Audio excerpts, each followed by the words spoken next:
Israel, Russia, and Syria, and an unusual tale of three-way diplomacy.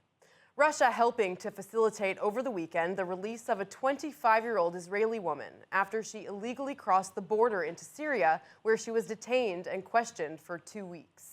לפני כשבועיים קיבלנו מידע על אזרחית ישראלית הנמצאת בידי כוחות הביטחון הסוריים. היא עברה לצד הסורי, על דעתה ובכוחות עצמה, אירוע שעוד נתחקר אותו. מיד התחלנו לפעול להשבתה. הבהרנו לצד השני שמדובר באזרחית ושיש כאן אירוע הומניטרי ולא ביטחוני. ערכנו שיחות של הבכירים ביותר עם מקבילינו הרוסים. And after asking the Russian president for help, Netanyahu says he came through. אני שוחחתי פעמיים עם ידידי, נשיא רוסיה ולדימיר פוטין, ביקשתי את עזרתו להשיב אותה. והוא אכן פעל, ואני מבקש להודות לו על שנרתם שוב להשבת אזרחים ישראלים ארצה. ישראל תמיד עשתה ותמיד תעשה כל מה שביכולתה כדי להשיב את אזרחינו לארץ. The woman apparently suffering from a mental health disorder has tried in the past to cross into the Gaza Strip. In exchange for the 25-year-old originally from Modi'in Eilat, Israel agreed to release 2 Syrian shepherds who had been arrested for crossing the border from Syria into Israel. Reports also emerged over the weekend that the deal had more elements.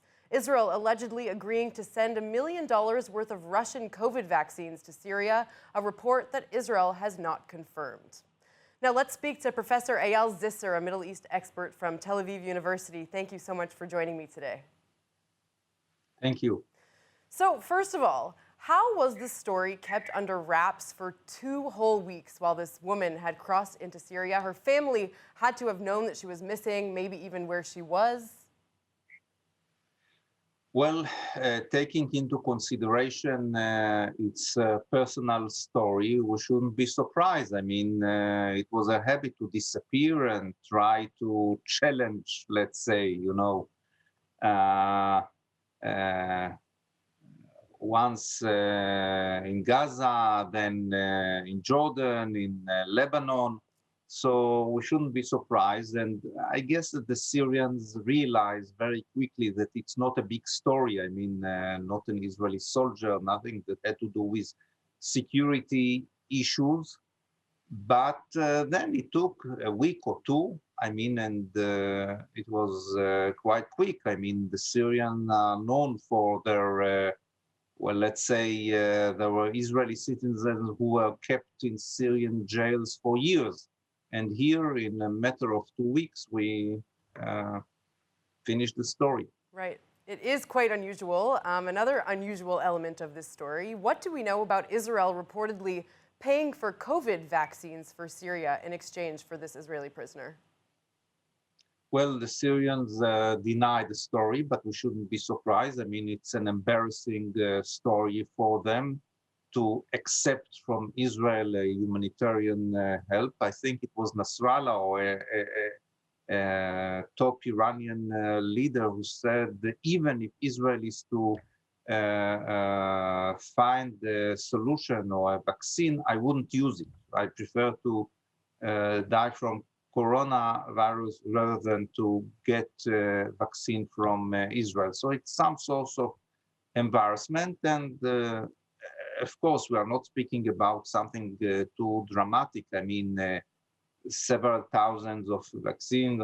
I mean, the total, the size of the Syrian population is 26 million. So it's really nothing. I guess it's more of a gesture of Netanyahu to Putin. And well, the Russians do not need it. I guess it was some sort of, we gave you something, we don't do it for free.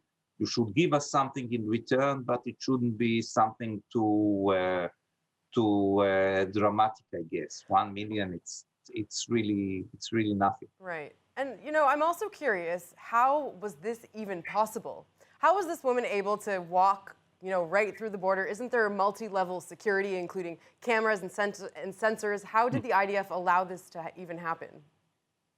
Well, first of all, the police security forces watch the border very closely, but they look for those who approach it from the Syrian side, not from those who approach it from the Israeli side.